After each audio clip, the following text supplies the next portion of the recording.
شاعر آپ کے دیے ہوئے ہیں بہادر شاہ ظفر۔ بہادر شاہ ظفر آخری مغل حکمران۔ آئیے ان کے بارے میں جانتے ہیں۔ والدین کی اولین اولاد ہونے کی وجہ سے وہ ان کی آنکھوں کا تارا تھے۔ ابتدائی تعلیم شہزادوں کی طرز پر ہی ہوئی، جو کہ ہونا ہی تھی۔ ان کے پہلے اتالق حافظ ابراہیم تھے، جس سے فارسی اور عربی کی تعلیم حاصل کی۔ دادا اور والد سے ورثے میں شعر کہنے کا ہنر ملا تھا۔ شہزادے ہی تھے اس زمانے میں انہوں نے اشعار کہنے شروع کیے۔ شاعری کی ابتدائی تعلیم و اصلاح شاہ نصیر اور کاظم علی سے حاصل کی۔ ان کے بعد ذوق اور غالب کی شاگردی میں بھی رہے۔ انہوں نے عربی فارسی زبان کے ساتھ ساتھ گھڑ سواری، تلوار بازی، تیر اندازی اور بندوق چلانے کی کافی مہارت حاصل کر لی تھی۔ وہ ایک اچھے صوفی درچند کے جانکار، فارسی میان، سولہ قن میں ادیب و شاعر تھے۔ وہ 1857 تک حکومت کے کام کاج سنبھالتے رہے۔ یقیناً آپ کو پتہ ہے کس کے بارے میں پڑھ رہے ہیں؟ بہادر شاہ ظفر کے بارے میں۔ 63 سال کی عمر میں تخت پر براجمان ہوئے، یعنی تخت پر بیٹھے۔ دہلی پر شبخون مارے جانے کے بعد جنگ آزادی کا نعرہ مستانہ، دربار کی سازشیں، انگریزوں کا دوبارہ اقتدار پر قبضہ اور ان پر چلنے والے مقدمے میں سزا کے طور پر جلا وطن کرنے کا فرمان ایک پورا عہد ہے، یعنی ایک لمبی طویل داستان ہے کہ جس کے بارے میں جتنا آپ پڑھتے جائیں گے آپ کو سننے کو ملتا ہی رہے گا۔ ایک لمبی داستان ہے۔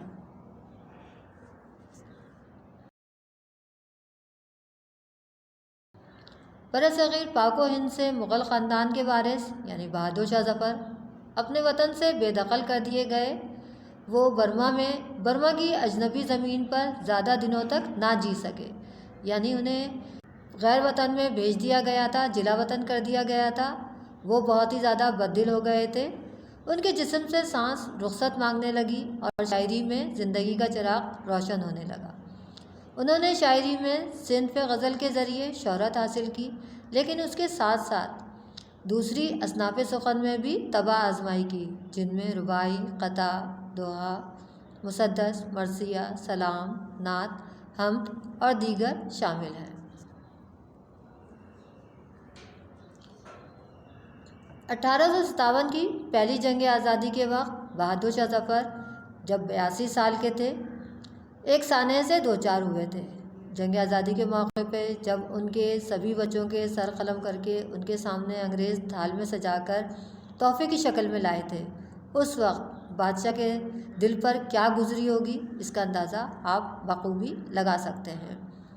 بادشاہ نے وہ لمحات بڑی مشکل سے برداشت کیے، پھر وطن سے دور ہو گئے، گمنامی کی زندگی بسر کی۔ ایک بادشاہ جس نے برصغیر پر 20 برس حکمرانی کی، اپنی زندگی کے آخری لمحات میں جس انداز سے انہوں نے زندگی گزاری، وہ تمام لوگوں کے لیے ایک طریقے سے عبرت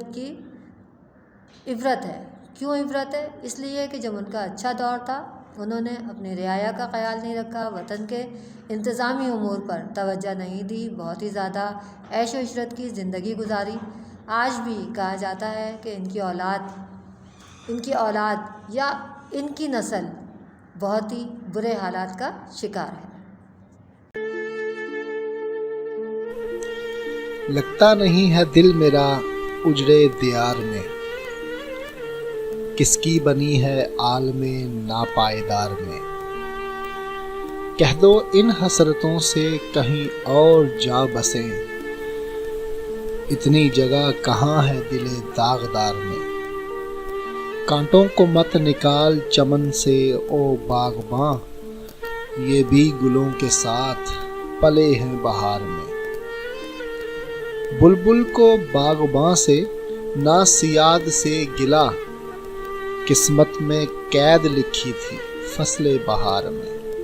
کتنا ہے بد نصیب ظفر دفن کے لیے، کتنا ہے بد نصیب ظفر دفن کے لیے، 2 گز زمیں بھی نہ ملی کوئے یار میں، 2 گز زمیں بھی نہ ملی کوئے یار میں۔ عزیز طلباء اور طالبات، بہادر شاہ ظفر کے بارے میں آپ نے سمجھ لیا، بہت اچھی طریقے سے آپ کی سمجھ میں یقیناً آ گیا ہوگا ان کی تفصیل، کس طرح سے ان کی بادشاہت ختم ہوئی، کس طرح سے انہیں انگریزوں نے جلا وطن کر دیا اور رنگون بھیج دیا۔ اپنی زندگی کے آخری لمحات انہوں نے رنگون میں گزارے اور کس قسم پرسی کی حالت میں اس دنیا سے رخصت ہو گئے۔ اب پہلا شعر آپ کا دیا ہوا ہے، لگتا نہیں ہے جی میرا اجڑے دیار میں، کس کی بنی ہے عالم ناپائیدار میں۔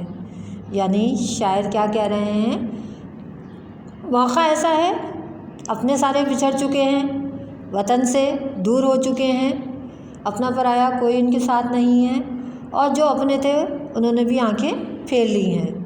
اب ان کا کہنا کیا ہے کہ یہ جو علاقہ ہے، یہ جو میرا وطن تھا اور یہ جو چیزیں ہیں گی سب کچھ اجڑ چکی ہیں، ختم ہو چکی ہیں، لہٰذا اب میرا دل یہاں پر نہیں لگ رہا ہے۔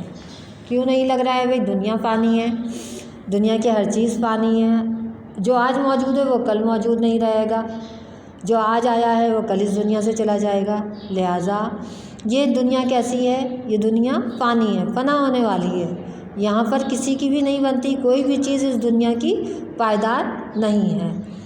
لہٰذا ان کا کہنا کیا ہے کہ اب میرا دل جو ہے اس دنیا میں نہیں لگ رہا ہے۔ کیوں نہیں لگ رہا ہے؟ کیونکہ مغلیہ سلطنت اختتام پذیر ہو گئی تھی، بہت 20 سال انہوں نے بڑے جاہ و جلال کے ساتھ گزارے تھے، لیکن جنگ آزادی میں ناکامی کے بعد ان کو گرفتار کر کے رنگون بھیج دیا گیا تھا۔ اب ان کی حکومت چلی گئی، غیر لوگوں نے سازشیں کی، اپنوں نے آنکھیں پھیر لی، لہٰذا ان تمام باتوں سے ان کا دل جو ہے وہ دنیا سے اچاٹ ہو گیا۔ اسی لیے وہ کہہ رہے ہیں کہ اب میرا دل اس دنیا میں نہیں لگ رہا، یہاں کی خوشیاں جو ہیں، یہاں کی رونقیں، چہل پہل آج تو ہیں لیکن کل شاید موجود نہ رہیں، لہٰذا میں یہاں پہ رہنا نہیں چاہتا، کیونکہ یہ ناپائیدار دنیا ہے، یہ کبھی بھی کسی کو ہمیشہ کے لیے نہیں ملی، لہٰذا اس عارضی قیامگاہ میں کبھی خوشی ہے اور کبھی غم ہے، ہمیں اس سب کو ساتھ لے کے چلنا ہے۔ بس میں اپنے حصے کی زندگی گزار چکا اور اب مجھے یہاں سے جانا ہے۔ دوسرا شعر دیکھیے، کہہ دو ان حسرتوں سے کہیں اور جا بسیں، اتنی جگہ کہاں ہے دل داغدار میں۔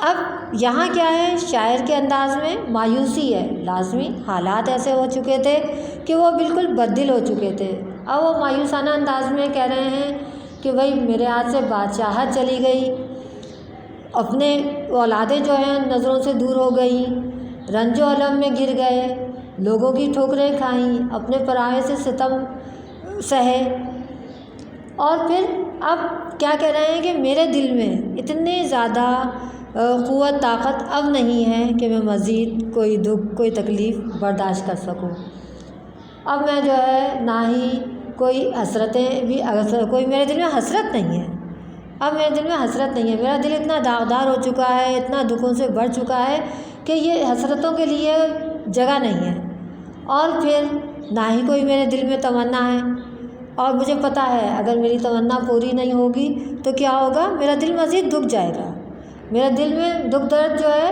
وہ بڑھتا چلا جائے گا، لہٰذا اب میں نہ اس دکھ کو برداشت کر سکتا ہوں، نہ ہی مجھ میں اتنی ہمت ہے، لہٰذا وہ اپنی تمناؤں اپنی حسرتوں سے کہہ رہے ہیں کہ تم کہیں اور چلے جاؤ، کسی اور جگہ اپنا بسیرا کر لو، میرے دل میں تمہارے لیے کوئی جگہ نہیں ہے۔ تشریح یقیناً آپ کی سمجھ میں آ گئی ہوگی۔ اب اس میں آپ بہادر شاہ ظفر کا تعارف لکھ لیجیے گا اور ان 2 اشعار کی تشریح کر لیجیے گا، باقی اشعار کی تشریح انشاءاللہ تعالیٰ اگلی کلاس میں ہوگی۔